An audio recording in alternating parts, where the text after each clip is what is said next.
Hello, I'm Amy Muller, co-founder and director of community education at Get Satisfaction. Welcome to Community College, and thank you for joining me today. We've been working on a piece of content that we call the Community Management Best Practices Guide. As many of you know, over the past year, we've hosted a series of webcasts on a variety of topics, from product demos to system overviews to community management best practices. So what we've done is create a document that serves as a portal into what we feel are the most critical pieces of information you need if you're launching and running a Get Satisfaction community. Today, I'm going to give you a high-level overview of this document, show you where on our website you can find this information, and touch on what we think are some of the most crucial best practices. At the end of my presentation, we'll have a live Q&A session, so please submit your questions as they come up for you using the Q&A box. Please feel free to ask questions about any aspect of our product or service. First of all, we've integrated this document into our help section on Get Satisfaction. Here you can either download a PDF that will link you to all the resources on our website, or just go through it all directly from our website. You'll find both options at getsatisfaction.com/help. The first section of this document is our Get Satisfaction 101 curriculum. I also cover most of this content live once a month in our Get Satisfaction 101 webcast. So I'm not going to spend too much time talking about this piece, but I'll just let you know that this section takes you through the anatomy of the community homepage, administration of your community, moderation functionality, and user settings. In the second section, we get into the more meaty content. This is our Get Satisfaction 102 curriculum and is focused on best practices for using Get Satisfaction and for community management in general. We do our best to cover all the core pieces you need to launch and run a successful and thriving customer community. Most of the content in this section is covered in our webcast, which we link to from each of these sections. But let's go over some of the highlights. Our community management best practices are set up in 10 steps. So step number 1 is determining a vision and mission for your company.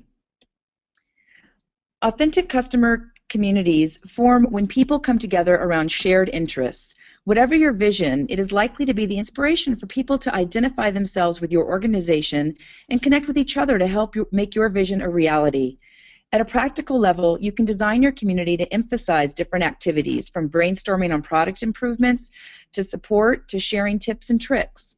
We recommend setting a clear direction and expectations by making internal and external commitments to your goals. Consider what can be gained by creating a successful community. Understand how to achieve it. Take a look at some of the success stories featured on Get Satisfaction for inspiration. What specifically do you want from your community? What purpose should it serve? Should it be a service and support community or more of an ideation and feedback community? Ensure C-level buy-in as well as support from the whole company. The second step is setting roles within the community and understanding your users. One of the benefits of a community format is that anyone from your company or organization can participate. When key representatives of different departments in your company engage directly with your customers, it can be incredibly powerful. Additionally, customer champions are vital to a healthy community, working as community builders by helping to create an energized and thriving space that attracts yet more members, while also helping with the tasks of the community manager. Finally, it's important to understand the different personality types that crop up in online communities and discuss which ones can be persuaded, which ones can help us out, and which ones are best avoided altogether. So first you want to understand what the employee roles are, what different status levels of employee are available to you on your plan, and then have some rules of engagement for how your employees should participate and when. So understand about adding and inviting employees, that there's employees, official reps, and moderators on paid plans and admins, and also then getting the whole company involved. You want to make sure that when you do that, you train them and provide them with some simple guidelines for participating in the community. Next, you want to understand the members in your community that can be groomed to be champions. What are champions? Champions are those users who have really shown to have consistent participation in your community, to have expertise and knowledge about your products and services, to really contribute to a positive environment in your community and positive interactions, and demonstrate that they're willing to help others. And all of that makes them really valuable to creating more customer-to-customer engagement in your community, and also just helping with the positive tone and coming to your defense in times of need in the community. So learn how to spot them and nurture them, and then reward them and manage them. You can reward them with the Champions badge on our paid plans, and even give them access to moderation tools, and then make sure that you have a plan in place behind the scenes for how you're going to manage those champions and communicate with them on a regular basis. And finally, you want to understand your community members. Recognize the personality archetypes and understand how to nurture the productive ones and know how to handle the potentially destructive ones. Step 3, preparing for and handling negativity. Many companies are fearful about dealing with customer negativity when considering launching a public community.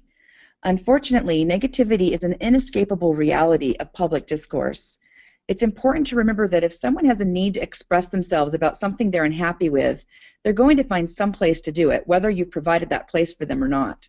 By being an active participant in the conversation, you have the opportunity to change the tone and even change the sentiment. In our negativity webcast, which this document links to, we'll teach you to prepare for negativity, to set appropriate expectations, and to create appropriate paths for escalation. The first thing that you want to do when preparing for and handling negativity is to set a positive tone in your community. And you do this by leading by example, setting a clear intention for your community and communicating that, creating topics that set the right tone in your community, having a clear set of guidelines. Next, you want to understand the categories of negativity. Product or service disasters, marketing and PR disasters, troll attacks, demonstration by a crowd, and individual disasters or problems that happen, for just an individual user. These are just some of the general categories that we've seen crop up, and there could be other categories that are specific to your community, but understanding what the different categories of negativity are potentially helps you to then be able to prepare for them and respond to them. And then the next step is to have a plan in place for preparing for negativity. So have an action path for each of those categories, an escalation path, and know your response policies, and respond quickly and effectively to prevent a pile-on. And then have a plan in place to react and respond. So you have a plan in place to prepare, and then you want to know what your plan is for actually reacting. And when you react, first you want to understand the nature of the post and the issue, evaluate the impact, consider the source, enact an escalation path if necessary, consider the consequences of non-response, monitor sentiment in real time on all channels, and then finally respond. And always remember that when possible, see negativity in your community as an opportunity. I love this quote from JFK that says, "The Chinese use 2 brushstrokes to write the word crisis. One brushstroke stands for danger, the other for opportunity. In a crisis, be aware of the danger, but recognize the opportunity." I think it's really important to always keep that in the forefront when you're considering launching a customer community, as well as when you're actually dealing with issues as they crop up in your customer community.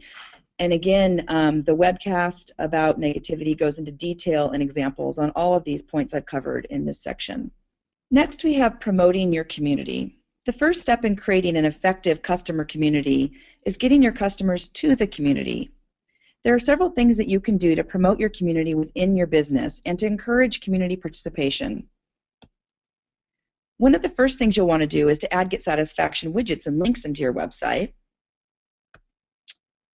Another thing you want to do is drive traffic to it by announcing it, and promoting it on Twitter and announcing it on your blog.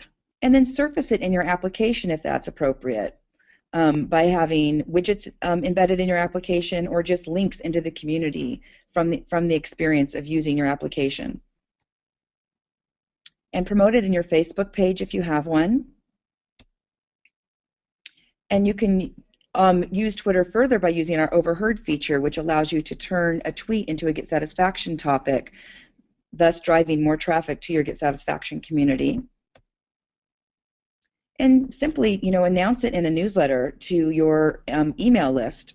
And then think about adding links to your community in the footers of all of your emails that go out, particularly support emails, so that you're constantly reminding your customers that there's another channel for support that may actually be quicker than your traditional support channels and possibly more engaging for them. And then promoting it from other support resources. If you have a knowledge base or another forum or a static FAQ, that from within those resources you promote your community. And then just get creative with it by running contests, soliciting best practices, doing giveaways, just extra things that you can do to promote your community in a creative way and get your customer base excited about it. So once you're doing all you can to encourage your users, you need to engage your community, which is number 5 in our best practices. You need to create a sticky experience for them so that they continue to return to the community to engage with you and other customers. So something you may want to do before or soon after launching your community is to seed it with some useful content. Get your most frequently asked questions in there as topics so that answers will already be available when your customers come looking for them. Another helpful practice is to provide some how-to help to your customers so that they understand how to use your community and what the purpose of the community is. And rapid response time is key, especially in the beginning and for new users. If they get a response quickly, it gives them quick satisfaction and thus encourages them and trains them that this is a great channel to come back to for future support and future engagement with you and other customers. Incredibly important in engaging your users is to be human and use a friendly tone. You don't want to be using a lot of customer service jargon. That's a very quick way to sort of drive customers away and make them feel like this really isn't any different than your other support channels. And, oops, sorry about that. And run contests so that you can get people engaging there and excited. You can run a contest and announce it on your blog and then run it through your community. And even the soliciting of ideas and sharing of best practices is a great way to get users engaged in your community. And then positive reinforcement. When you see members of your community helping each other, responding to each other, reinforce that kind of behavior and interaction by thanking them and backing up what they've said. So they continue to do that, and that then pushes them towards champion status. Number 6 is harnessing social media. Social media is quite the buzzword, but how can you use it to improve the experience of support for your customers, improve the results for your business? How can you connect your customers with your Get Satisfaction community space, increase community participation, and use Get Satisfaction to get more out of your social media efforts? I'm not going to belabor this point too much, but just be aware that, as I've mentioned, we have a Get Satisfaction for Facebook solution, which allows you to integrate your Get Satisfaction community with your Facebook page, which is valuable because it allows you to build community wherever your customers are, get the most out of your Facebook efforts and Get Satisfaction efforts by integrating the two, encourage customers to use Get Satisfaction for Facebook rather than the wall to engage in conversations with you, and gain SEO benefits from content that is posted in your Get Satisfaction community area within Facebook. Also to get updates, to be able to update status on topics, track metrics, and run reports on content, all of which can't be done when that content is just posted on your Facebook wall. And then you also want to be aware of social support strategies in general and why social support is, and what it is and why it's important. And what are the components of social support, such as a help desk or CRM, a managed community, such as your Get Satisfaction community, a blog, social web monitoring, tapping into your Facebook network, and Twitter monitoring and responding. So all of these are covered in the Harnessing Social Media section of our Community Management Guide. Number 7 is curating and moderating your community. Keeping your community curated, tidy, and moderated is vital to its usefulness. It's important that the content be relevant, easy to find, and tagged appropriately. Topic titles should be clear and searchable. The topic status should be current, and the best answer should be promoted for quick viewing among many other curation recommendations. We've actually recently completed a first draft of our community curation guide, which really dives into specifics on all of this. I'll be presenting that guide in a webcast in June. However, just to touch on some of the quick points briefly, when thinking about curating your community, you want to be sure to use the moderation tools to edit titles, merge similar topics into each other, archive old and out-of-date topics, remove spam and inappropriate content, among other things. You want to tag topics with relevant tags to make them findable via search, to help with your own internal categorization and organization, and for use in direct links to a tag page or in tag-specific widgets. You want to add product associations to topics for all the same reasons I mentioned with tags. And set the status on topics so your customers know where you're at with a particular problem, question, or idea implementation. Promote appropriate employee replies is the best answer from the company so that users who come to that topic page can get a helpful answer immediately without having to scroll through the whole page of replies. And then specifically for moderating your community, we have a screencast demo you can watch which shows you how to use the moderation tools and some best practices for using them effectively. Number 8 is measuring community success. Engaging with your customers in a community isn't measurable as simply as counting closed trouble tickets or number of support calls. There are a myriad of factors that go into measuring a community's success, and it's important to remember that what success means is different for each company and each community, depending on its goals. It's good to be aware of what some of the general value propositions are of a customer community when you're considering what you need to measure. Reduce direct support costs through deflection from other support channels. Increased initial contact resolution. Customer-tested answers have higher value. Create intellectual capital through ideation. Increase website traffic and marketing opportunities while reducing SEO costs. Increase customer retention and loyalty while identifying and growing brand advocates and evangelists, potentially increasing sales. So how do you measure these things? And perhaps, more importantly, when? Customer communities have different needs as they grow. They have a specific life cycle. They go through several distinct stages. We've broken these stages down to the 4 C's. At each of these stages, you need to measure your community's value and ROI, that's return on investment, based on different sets of data. It's also important to keep in mind, again, that what you measure and how you measure might be different depending on the kind of company you are. In the first stage, you're connecting your customers with your community. The community is new and there's not a whole lot to measure yet. However, you should be sure to record your current benchmarks where you have them and then start tracking conversion from other channels to your community. Once you've set up connection points to your community and are hopefully funneling customers there, you're in the second stage of a support community, which is all about cultivating the conversations. You can measure things like decrease in issue repetition, as well as measuring responsiveness from both employees and customers. While you've been curating along the way, once you've reached a certain maturity level in your community, you don't have to focus so much on cultivation. Conversation should be happening pretty naturally, but you do want to continually curate to keep those conversations relevant, findable, trackable, and reportable. At this point, you can really start looking at engagement and volume. You want to see a steady growth in the number of visitors and repeat visitors, in replies to topics, in completion of issues. Additionally, really look back now at those conversion rates from more time-consuming, costly support channels to the community. And the final stage is care. At this point, perhaps the community itself has taken over much of the heavy lifting involved in the previous stages, but it gives rise to new challenges. You want your community to feel cared for, to feel effective, and to stay engaged. This is the ongoing work of managing a customer community, building lasting and meaningful relationships with your customers that in turn benefit the company in the form of customer retention, loyalty, and evangelism. Finally, what are some of the tools that you can use to capture your community on all plans, free and paid, and allows you to sort and filter your community content and then export Excel reports with those settings? Our basic community stats are available from your admin section on all paid plans. If you have Google Analytics account and are on a paid plan with Get Satisfaction, you can integrate the two.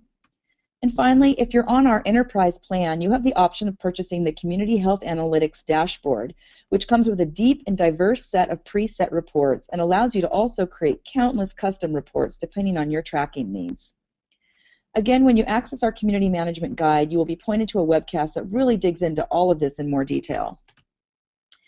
Number 9, Community Standard Documents. Get Satisfaction communities are informed by several sets of documents: our Terms of Service, our Community Guidelines, and our Company Customer Pact. Each of these documents can help you moderate your own community and give shape to your own policies for social engagement. You're also welcome to create and enforce community guidelines that make sense for your specific community.